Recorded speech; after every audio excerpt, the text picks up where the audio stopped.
In 1845, George Mueller only had a vague concept of starting an orphanage. 25 years later, he would oversee the construction of 4 orphan homes that would help 10,000 orphans. He did this by raising an amount of money equivalent to $1.5 million in 2024. It was entirely funded through prayer. George never publicly solicited people for donations. So how did he do it? How did this atheist German immigrant become known for his powerful prayer? How did George Mueller come to be known as the father to the fatherless?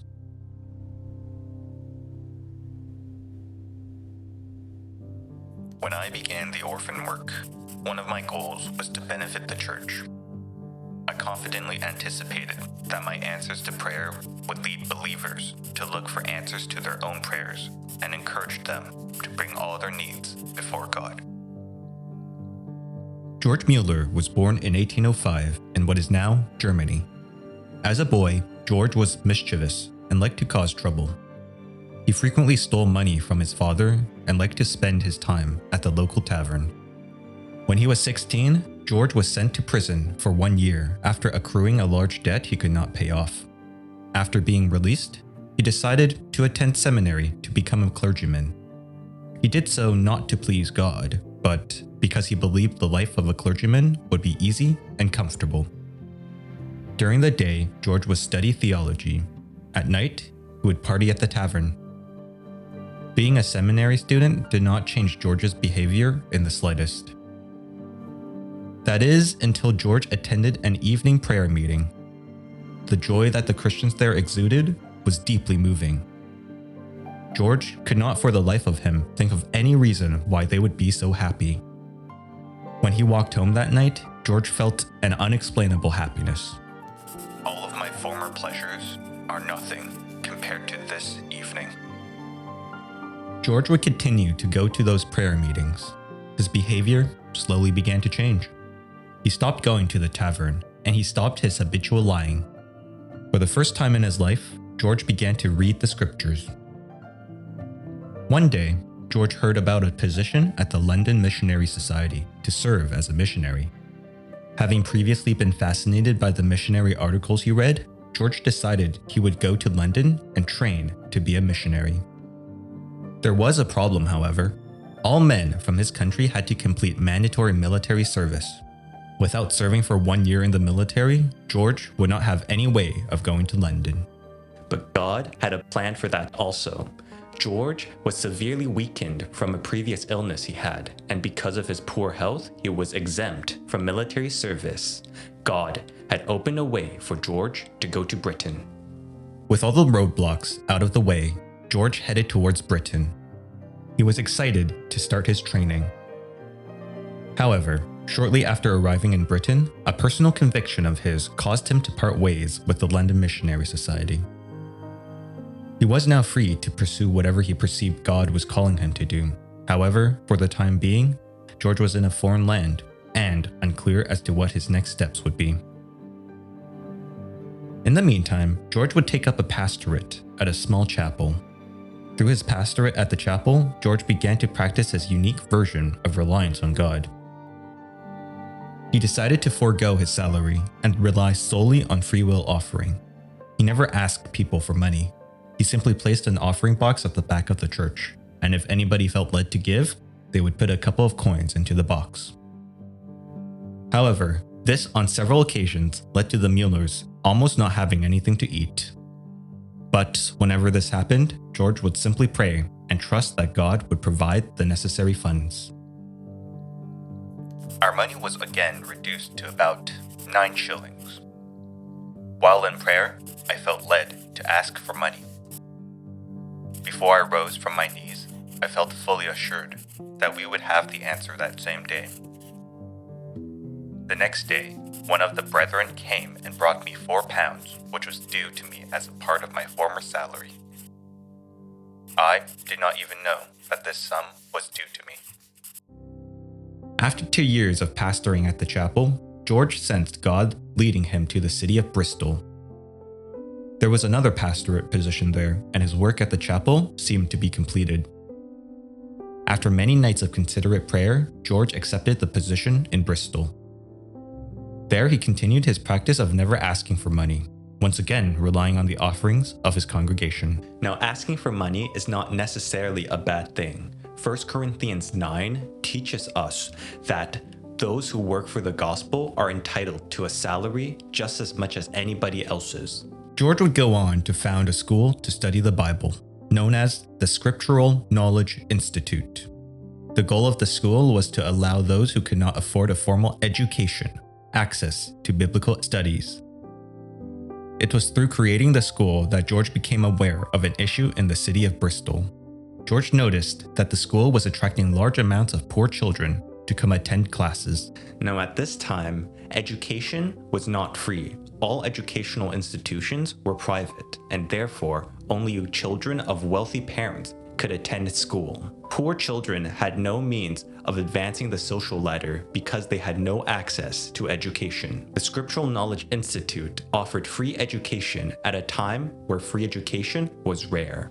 The school became a place of hope for society's most vulnerable. Hey, if you're new around here, you're watching the After Acts channel, where we talk about Christian things, Christian people, and Christian events throughout history. So if that's something that interests you, why not subscribe to the channel? You'll get notified whenever I post a new video. George was especially moved by the story of one orphan boy who could no longer attend classes because he did not have enough funds to support himself. It was one of many stories that caused George to take action to address the problem of orphans. Now, during this time, orphans didn't have many options. The lucky ones were taken in by a branch family, but those who were unlucky had to choose between prison or the workhouse, and the conditions in the workhouses were so dreadful that they were comparable to prison. Therefore, many orphans opted to live on the street as beggars or thieves. George wanted to help the orphans in any way possible. He came up with a novel solution: a place where orphans could live and eat, free from the cold, harsh streets of Bristol. During the day, they could learn housekeeping skills or trades so that they could provide for themselves once they graduated from the system. George could also lead the children to pray, read the Bible, and learn how to trust in God for their needs.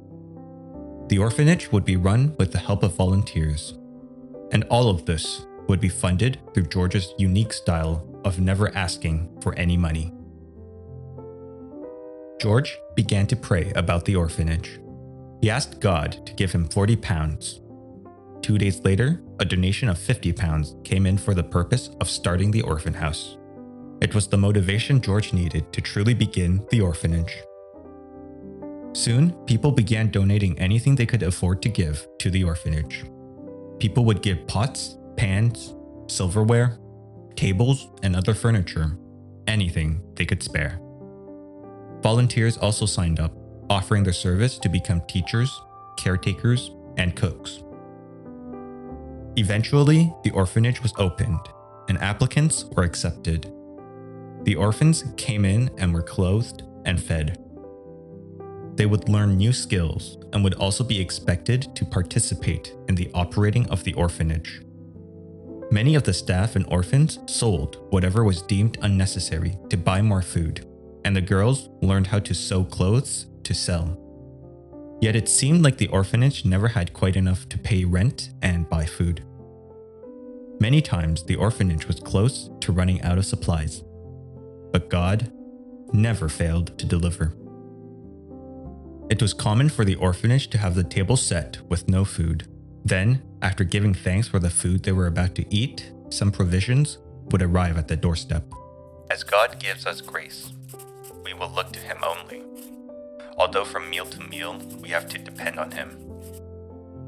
God is now in the 10th year of feeding these orphans, and He has never allowed them to go hungry.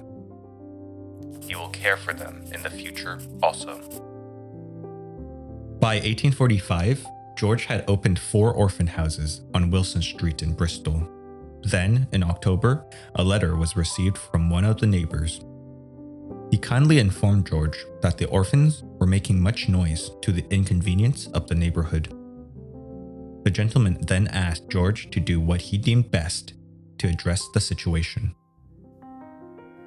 This was the spark that led George to consider another radical idea. So far, the orphanages were rented homes in a residential area. But what if George was to build his own orphanage? It would be built away from residential areas, and he would be able to save on rental costs. Furthermore, the sheer amount of applications coming in were far in excess of what the existing homes could accommodate. So George did what he always did when making big decisions. He got on his knees and asked the Lord about it. The planned orphanage would require 6 or 7 acres of land, including some farmland for agriculture. The plot needed to be away from the city and its polluted air. The envisioned building would be able to house 300 orphans at a time. Of course, building an orphanage large enough to house hundreds of orphans would cost an enormous amount of money. George believed that going into debt was against the word of God, even for large projects such as this. My wife and I never go into debt because we believe it to be unscriptural, according to Romans 13:8. Owe no man anything, but to love one another. If God truly was behind George's vision, then God would need to provide the funds up front before any construction work even began. For 50 days, George prayed daily about the project.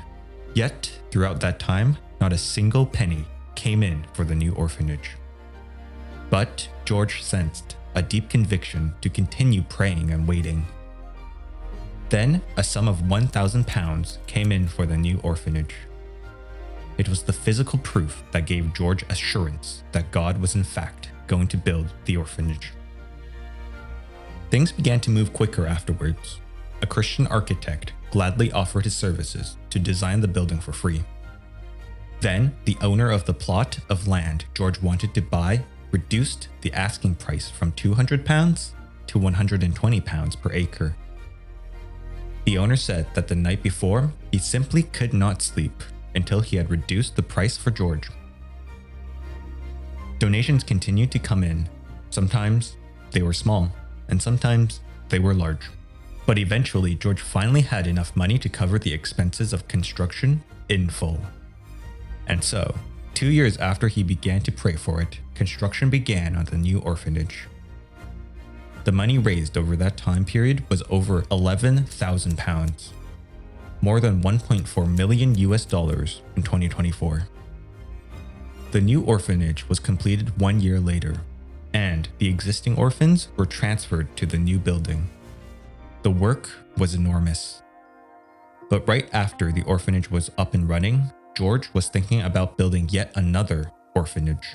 By 1870, George Mueller had built 5 orphan homes that could house a total of 2,050 children at a time. He never strayed from his principles. He continued to rely on God to provide all the funds to build all of the orphan homes, never publicly soliciting anybody for any money. George Mueller would die in 1898 at the age of 96. The funeral procession through Bristol was unlike any the city had seen. It seemed as if the entire city of Bristol had come out to pay their respects to the one who had impacted their community so much. His funeral was attended by 10,000 people, many of whom were the orphans who had been given a second chance at life because of the man. You know, when I think about George Mueller, I'm struck by how willing he is to pray about anything, whether it be small things or big things. He would get on his knees and pray about it. Whether it be, God, I need money for my next meal, or God, I need a huge amount of money to build the next orphan home, George would bring them to the Lord.